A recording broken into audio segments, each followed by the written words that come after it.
De seguro muchos les gustará el tema de los misterios, cosas paranormales, historias de terror o creepypastas.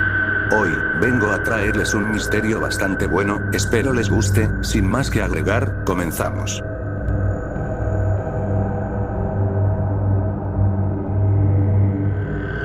El caso conmocionó a Francia en 2011 cuando la esposa y los 4 hijos de Javier Dupont de Ligonnès aparecieron enterrados en el jardín.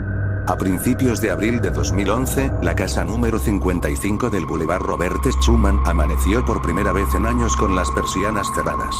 La vivienda estaba ubicada en un barrio residencial de la ciudad de Nantes, Francia, y pertenecía a los Dupont de Ligonnès, una familia de ascendencia aristocrática cuyas raíces se remontaban a Versalles. Por esos días, la quietud en el fastuoso inmueble llamó la atención de los vecinos. Los Dupont de Ligonnès solían tener las ventanas y las puertas abiertas, incluso cuando se iban de vacaciones. La residencia era, además, el foco del bullicio en la cuadra. A los adolescentes que vivían ahí les encantaba la música y algunos tocaban instrumentos. En rigor, la familia era reconocida por su vida activa en la comunidad.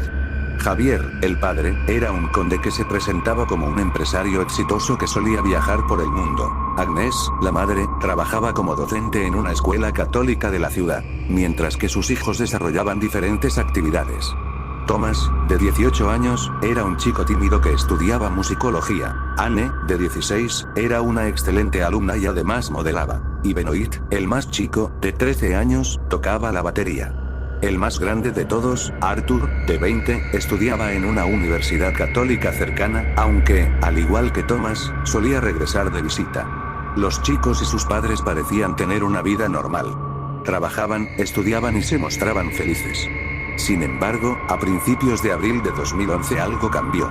El domingo 3, la pareja y 3 de los niños fueron vistos por última vez en un cine y luego en un restaurante. El lunes siguiente, Anne y Benoit faltaron a la escuela y sus amigos no pudieron comunicarse con ellos. Más tarde ese día, Javier cenó solo con Thomas en un restaurante de lujo en Abrique. Según relataron tiempo después los mozos, durante la velada apenas se hablaron y el joven se sintió mal al final de la comida. Fue la última vez que los residentes de Nantes vieron a la mujer o a alguno de los hijos de la pareja. Durante las semanas siguientes, el silencio en la casa 55 del Boulevard Robert Schuman era tal que una vecina llamó a la policía. Cuando lograron entrar, para mitad de abril, la vivienda estaba vacía. Algunos armarios se encontraban abiertos y los oficiales pensaron que los residentes se habían ido de forma voluntaria. La situación se volvió aún más extraña cuando los investigadores se enteraron que el 11 de abril el colegio de 2 de los chicos y el jefe del trabajo de Agnès habían recibido una carta en la que Javier hablaba de una mudanza repentina a Australia. Días después, 9 allegados recibieron otra misiva en la que el padre mencionaba un viaje urgente a Estados Unidos para trabajar como agente secreto de la DEA. En el texto, daba directivas a sus familiares con respecto a los impuestos de la casa y afirmaba que nadie podría contactarse con ellos por años. En esos días, la policía volvió a registrar la residencia y los agentes notaron la ausencia de fotos en los portarretratos del hogar. Recién el 21 de abril de ese año, ante un nuevo allanamiento, se percataron de la presencia de tierra removida debajo de la terraza, en el patio trasero. Al cavar, descubrieron el horror. El hallazgo de los cuerpos de Agnès y sus 4 hijos fue un shock para la ciudad de Nantes. Debajo del deck los investigadores encontraron bolsas de plástico atadas con cinta. Dentro, los cadáveres estaban maniatados y envueltos en sábanas. Había un icono religioso y una vela al lado de cada uno, como si los hubieran enterrado tras rezar. Los investigadores se extrañaron al notar 2 tumbas. En una, se encontraba Agnès y 3 de los chicos, además de sus perros, 2 labradores llamados León y Jules. En la otra, estaba solo Thomas. Todas las víctimas estaban en pijama y habían sido asesinadas de 2 balazos en la cabeza con un rifle calibre 22. Los vecinos no escucharon ni un solo disparo. En las autopsias se encontraron, además, pastillas para dormir en las vísceras de los niños. La madre no tenía drogas en su cuerpo.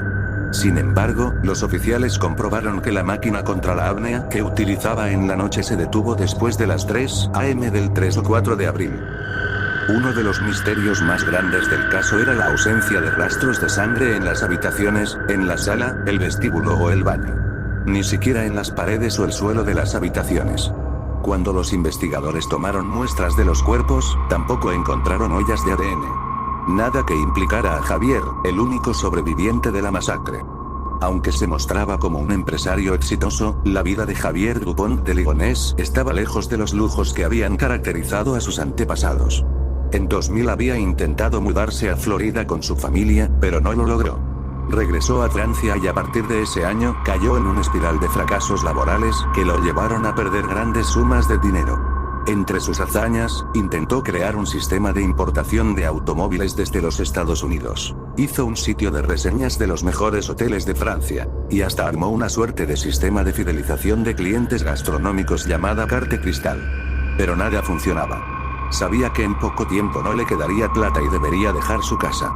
En 2009, se separó de forma breve de su mujer y se vio con Catherine, una gerenta y empresaria que había sido su novia en la juventud. A su malestar anímico se le sumó también la muerte de su padre, Hubert, de un ataque al corazón. Javier provenía de una familia de aristócratas. Su ascendencia contaba con mosqueteros, un castillo y hasta un anillo con el emblema familiar. Tras el deceso de Hubert en 2010, Javier intentó recuperar la valiosa joya, pero en el departamento del anciano no había objetos de valor ni dinero. Lo único que encontró fue un rifle calibre 22. Por esos días, el hombre descubrió una repentina pasión por las armas y comenzó a tomar clases de tiro. Según Le Parisien, durante sus prácticas, usaba un silenciador.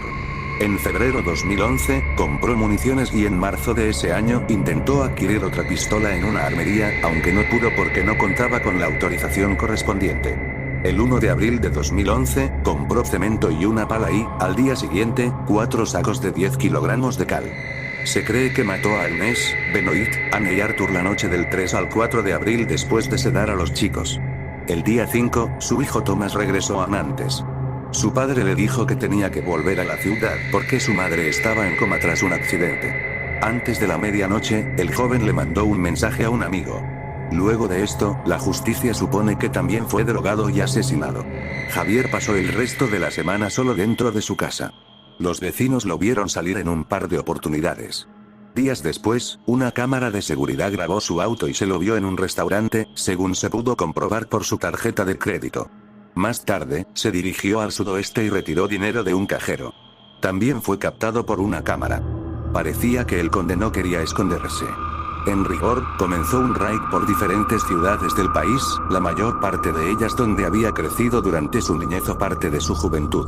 Los investigadores, que seguían cada rastro, pero no lograban dar con él, creyeron que se iba a suicidar y que buscaba despedirse de los lugares donde había vivido. La zona montañosa de Roquebrune-Agnes fue su último destino. Las cámaras de un hotel lo captaron mientras caminaba con una bolsa y lo que parecía ser su rifle. En la imagen se ve cómo el hombre se voltea, mira a la cámara y dice adiós. Seguros de que iba a terminar con su vida, la policía arribó al lugar y lo buscó con perros, helicópteros y hasta drones.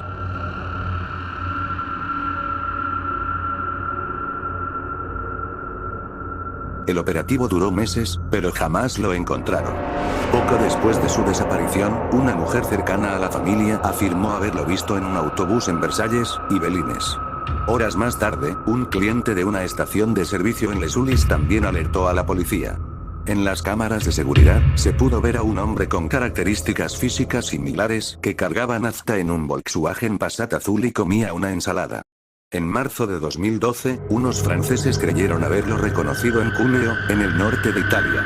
El dueño del restaurante donde lo vieron intentó distraerlo mientras esperaba a los oficiales, pero el sospechoso abandonó al lugar. Los análisis de ADN realizados por Interpol a los cubiertos que usó no arrojaron datos. En julio de 2015, un periodista de la AFP recibió una carta firmada con el nombre del desaparecido. El sobre tenía una foto con un mensaje al dorso. En la imagen se veía a 2 de sus hijos frente a una mesa de comedor. Era una postal nunca antes revelada a la prensa. La misiva tenía escrito con tinta azul: "Aún estoy vivo". En enero de 2018, las novedades resurgieron cuando una veintena de agentes de policía de Nantes y Toulon llevaron a cabo un operativo en el monasterio de Saint-Desert-des-Carmes, en Roquebrune-sur-Argens. Unos días antes, 2 mujeres denunciaron a un monje que se parecía. El hombre no era otro que un religioso llamado Jean-Marie Joseph. El paradero del homicida sigue sin conocerse. Aunque no se sabe si está muerto, algunos de sus allegados creen que su raid en auto fue un engaño para despistar a los oficiales y escapar de forma oculta por las fronteras de Francia. En una reciente serie de Netflix llamada Misterio sin resolver, amigos del empresario afirman que el hombre podría haber viajado a América del Sur. Uno de los allegados menciona a la Argentina como uno de los destinos donde podría estar. Lo cierto es que Javier Dupont de Ligonnès se convirtió en una de las personas más buscadas del país. El motivo de las muertes de su esposa y sus hijos es un misterio hasta el día de hoy. Y bueno, ¿qué opinas tú acerca de este misterio? Déjalo en los comentarios qué teoría quisieras compartir a este misterio. Espero les haya gustado, y que haya sido de su agrado. Hasta la próxima.